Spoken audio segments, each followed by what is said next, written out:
जिंदगी साधने का मतलब होता है इंसान ने जैसे घोड़े साध कर उन्हें अपने काम में ले लिया, हाथियों को साधा उनको अपने काम में ले लिया। इंसान हाथियों से भी ऐसे काम कराता है जैसे नौकरों से कराता है, घोड़ों से, गऊ से, बैल से, भैंसे से, अनेक तरह के जानवरों से काम करा रहा है। यहाँ तक के बंदर को बैठाकर चांद में भेज दिया। अभी एक वायरस भेजा जा रहा है ऊपर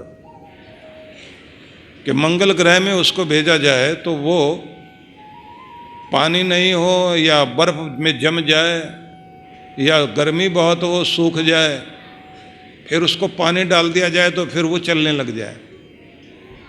तो आदमी यहाँ तक खोज लेता है कि दुनिया की खतरनाक चीज को भी प्रयोग में लाया जा सकता है। हम लोगों को साधने की आदत है, ट्रेंड करने की आदत है, हर एक से काम ले सकते हैं बिना प्रशिक्षण के। आप जानते हैं कि जानवर आपके काम नहीं आता, इंसान काम नहीं आता।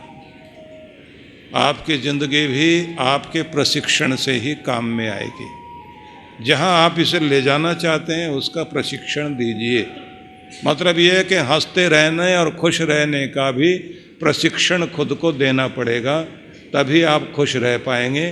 क्योंकि परिस्थितियां और दुनिया आपको रुलाने के लिए तैयारी करती है और आपको वो बना देती है जो आप नहीं हैं। मतलब आप उदास, वो किसी आदमी से किसी ने पूछ लिया शादी से पहले क्या करते थे, सुनते ही उदास हो गया। बोले भाई साहब ये पूछ रहे हैं शादी से पहले क्या करते थे। उदास होकर बोला जो मर्जी आती थी वो कर लेते थे। अब तो कुछ नहीं कर सकते, अब तो जैसे वो कराएंगे वैसे करेंगे ना। सीधा मतलब क्या हुआ कि पत्नी ने ऐसा हाल कर दिया, ऐसा नहीं है। आप अपनी घर गृहस्थी की गाड़ी खींचते खींचते, अपने लोगों के बीच रहते रहते अपनी जिंदगी को इतना उदास कर लिया है कि अब परिस्थितियां आपको चला रही हैं, अब आपको आदतें चला रही हैं। क्योंकि पहले आप आदत बनाते हैं, फिर आदतें आपकी जिंदगी बनाती हैं, फिर आप उन आदतों के दायरे में आपको चलना पड़ता है। कसमें कुछ भी खाइए, होगा वही जो आपकी आदत आपको कराती है, चलाती है। तो ये ध्यान रख लीजिए कि आप, जैसे मैं हमेशा कहा करता हूं कि डायरी अपने पास रखो, और उसको रखने का मतलब होता है कि आप उसमें लिखें आदर्श जीवन, खुशहाल जीवन, प्रेम से भरा हुआ परिवार, समृद्धि और खुशहाली से भरपूर जिंदगी, ऊंचे आदर्शों से युक्त जिंदगी कैसी होगी, उसकी एक कल्पना करिए अपने मन में और उसे अपनी डायरी में लिखिए।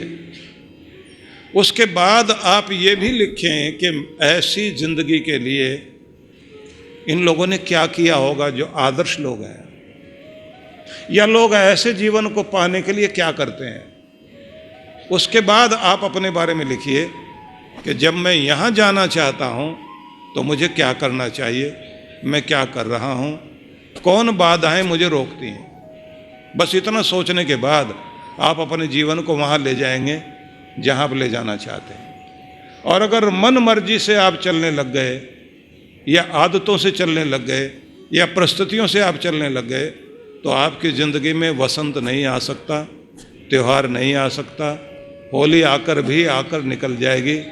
आप अपने जीवन में रंग नहीं बिखेर सकते, हालांकि कितनी भी कोशिश कर लीजिए। जीवन ऐसा है जिसमें सब रंग होते हैं। यहाँ सफ़ेद रंग शांति वाला रंग भी है, बहुत लाल लाल रंग जो आपके खून का रंग है, प्रेम का रंग है, वो भी जिंदगी में है। वो काला रंग भी है जो आपको रोज सुला देता है। हालांकि देखा जाए कुल मिलाकर के 3 मुख्य रंग, जो टीवी की ट्यूब होती है ना, आपका जो टीवी होता है उसकी ट्यूब होती है, उसमें सिर्फ 3 रंग होते हैं। उन 3 रंगों से 7 रंग आते हैं। और ये भी माना जाता है कि 3 ही मुख्य प्रकृति के द्वारा दी गई ध्वनियाँ होती हैं। उन ध्वनियों से फिर सारी ध्वनियाँ बनती हैं। उन 3 ध्वनियों को प्रकट करने के लिए गूंगा भी बोल सकता है, और उन्हीं को कहा जाता है, गूंगा भी आ बोलेगा, गूंगा भी वो बोलेगा, गूंगा भी बोल देगा। तो ये 3 ही मिलकर ओम है।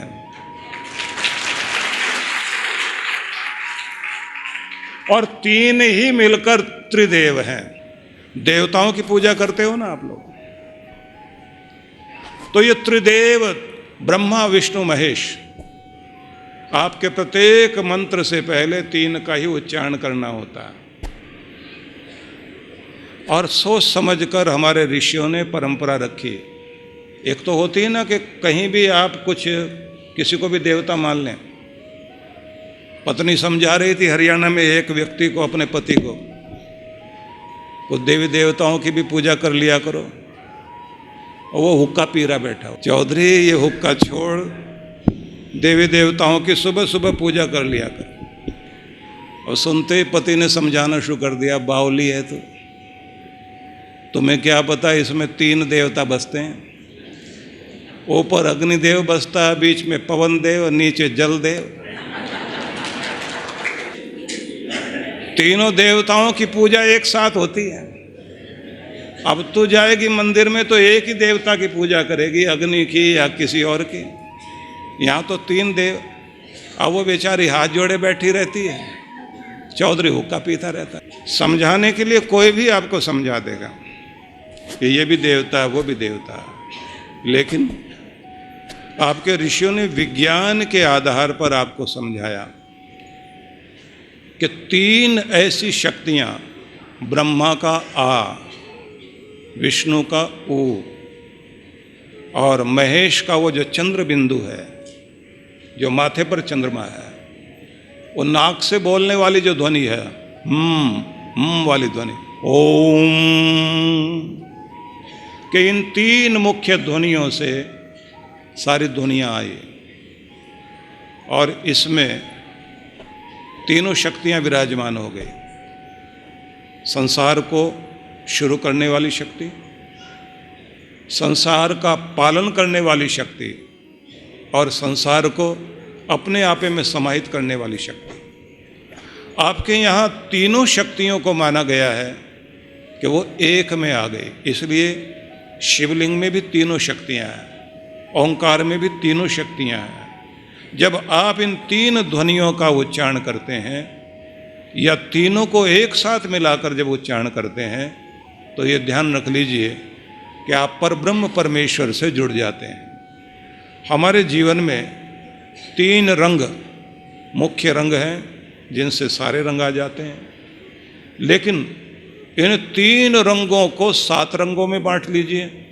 7 रंग मिलकर के आपके जीवन में धूप बनकर आती है। सूरज की जो 7 किरणें, सूरज की धूप में जो 7 रंग हैं, वे जब इकट्ठे होकर आते हैं तो आपके हर दिन धूप आती है, जिससे आपका जीवन चलता है। बस ये समझ लीजिए कि सुख दुख के रंग, शोक चिंता के रंग, प्रसन्नता और उत्साह के रंग, वैराग्य और संयोग के रंग, वो सारे रंग मिलकर के ही जीवन की धूप बनती है, जिसमें जिंदगी चला करती है। इसे स्वीकार करना पड़ेगा। मतलब एक जैसी जिंदगी नहीं रहती।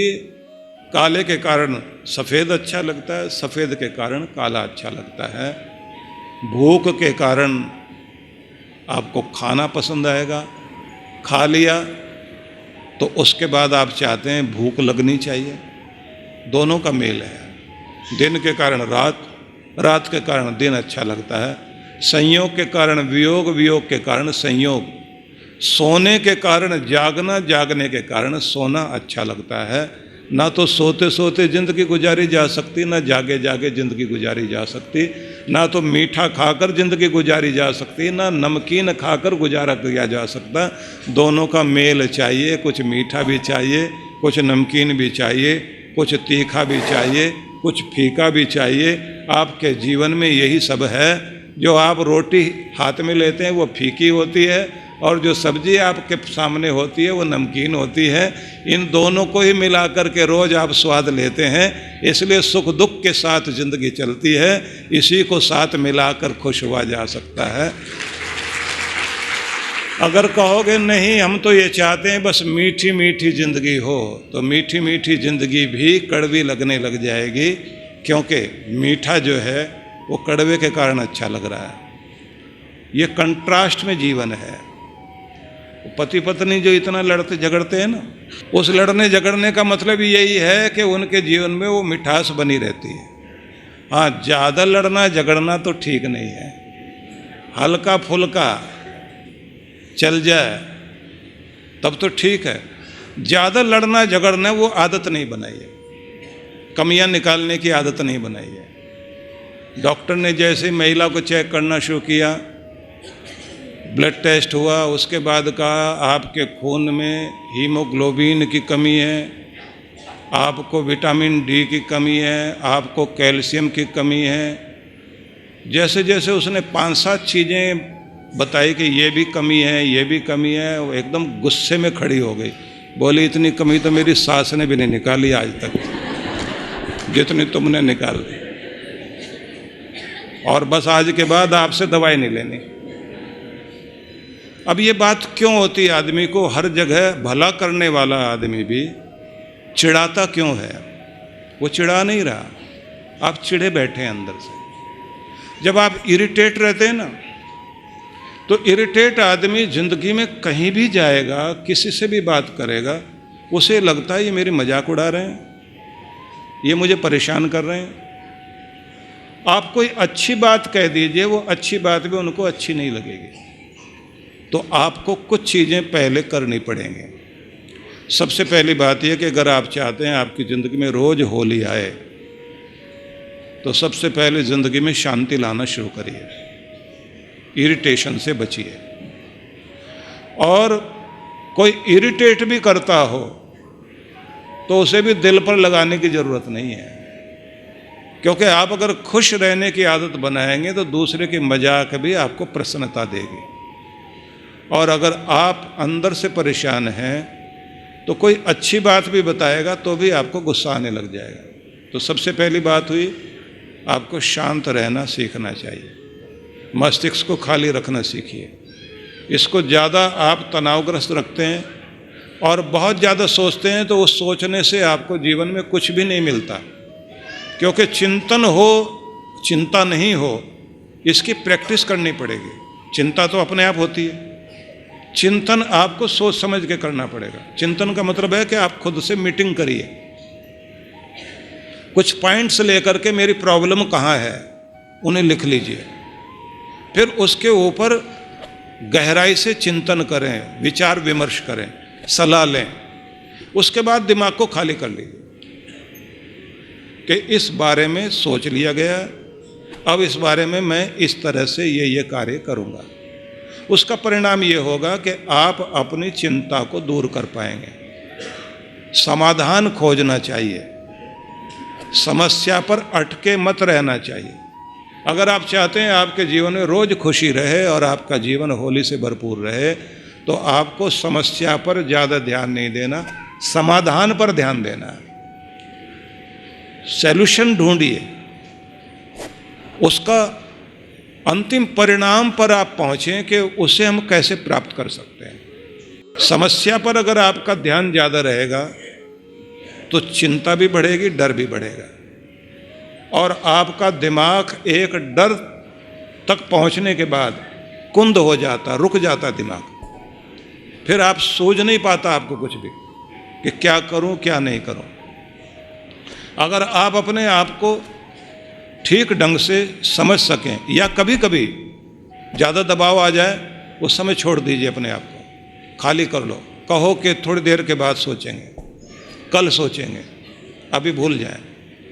खा पी कर मस्तिष्क शांत करके ताज़ी हवा में घूमकर उसके बाद में उसके पॉइंट्स नोट करके फिर उस पर विचार करें। और एक खास बात सबको ध्यान रखनी है, रात में चिंता करते हुए मत सोचो और न सो। रात्रि के समय में जितना मस्तिष्क हल्का कर सकते हैं क्योंकि पूरी प्रकृति में भगवान ने ऐसी व्यवस्था दी है कि रात होते होते आप लोग ये देखते हैं पूरी प्रकृति में शांति आनी शुरू हो जाती है। झिंगूर की आवाज़ ऐसी आवाज़ होती है जैसे ओंकार की आवाज़ होती है। तो रात्रि में आपको शांत होना होता है। भगवान काला पर्दा डालता है, वो काला रंग ही शांति का रंग है। वैसे जादू का रंग माना जाता है। जादू करने वाले काला रंग रखते हैं, काला कपड़ा उड़ाते हैं। सम्मोहन वाले काला कपड़ा उड़ाते हैं, क्योंकि मस्तिष्क को सुलाना होता है उनको। तो आपको रात्रि में जैसे जैसे अंधेरा होने लग जाए, और ये भी याद रखिए कि लाइट जला करके नहीं सोना।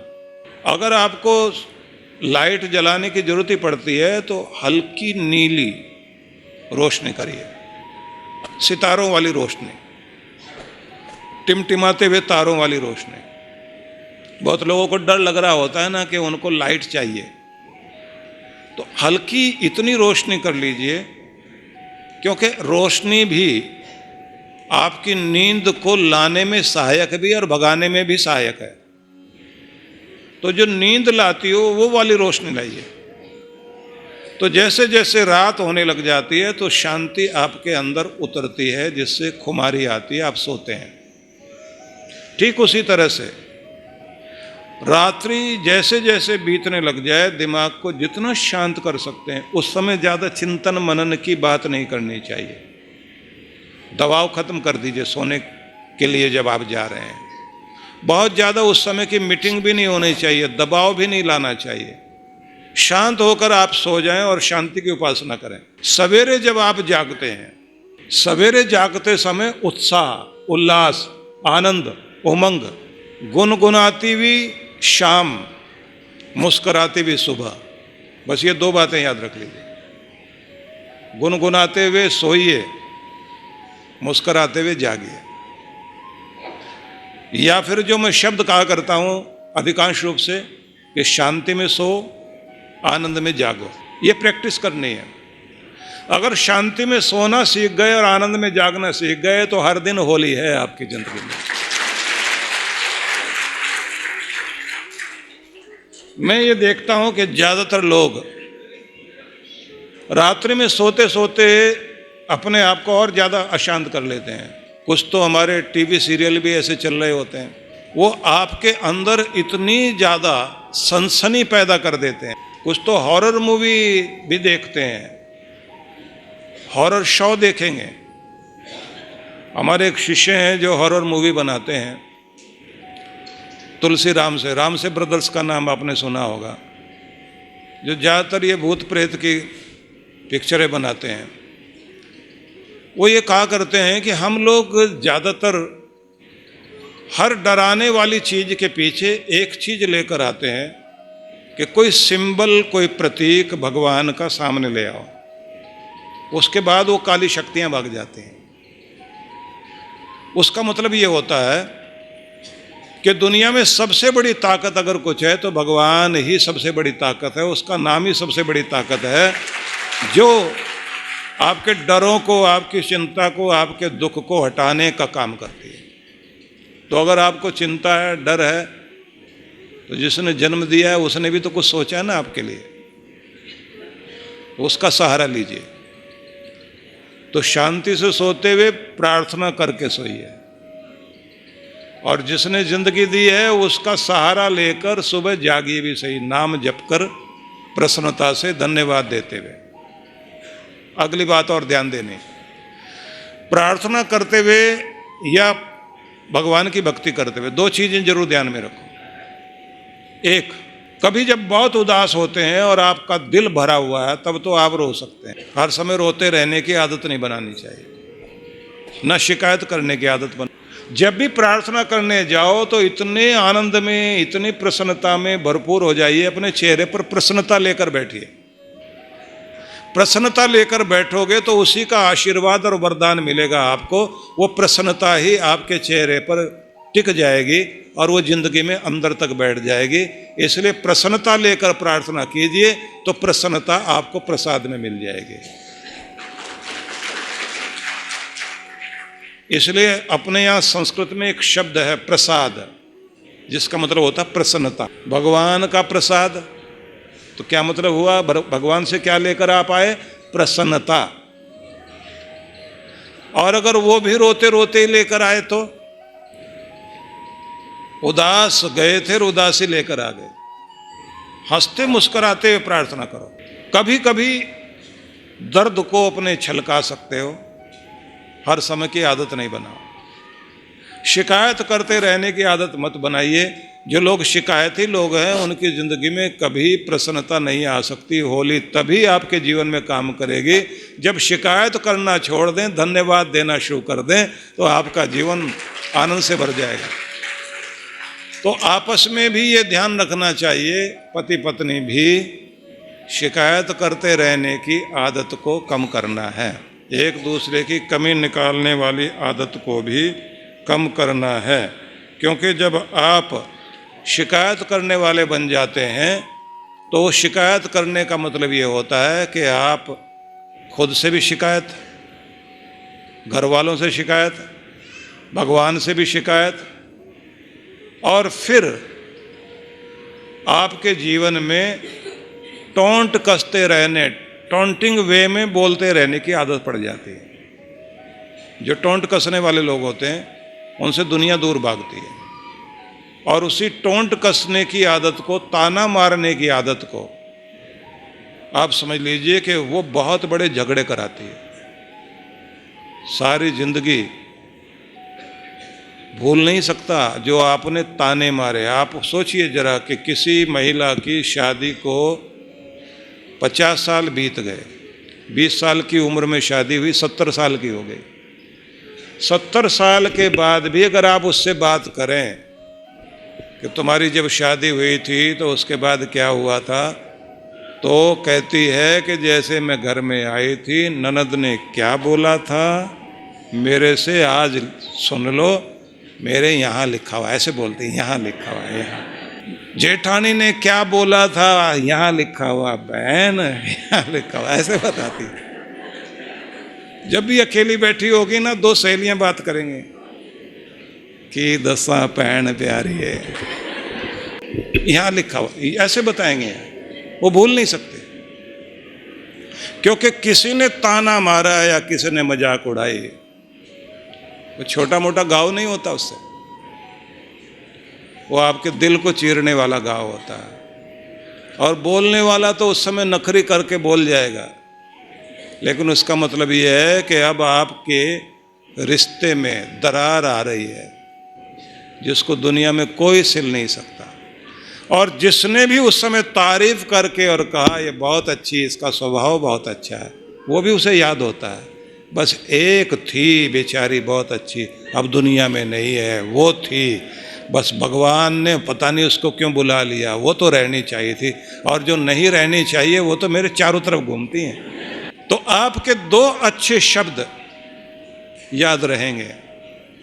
इसलिए जो ये कहा जाता है ना कि जीभ से लगाया हुआ घाव जिंदगी भर नहीं भरता, जबकि जीभ पर लगा हुआ घाव शरीर में सबसे पहले, कहीं भी घाव हो जाए वो बाद में भरेगा, जीभ पर लगा हुआ सबसे जल्दी भरेगा, पर जीभ से लगा हुआ घाव जिंदगी भर नहीं भरेगा।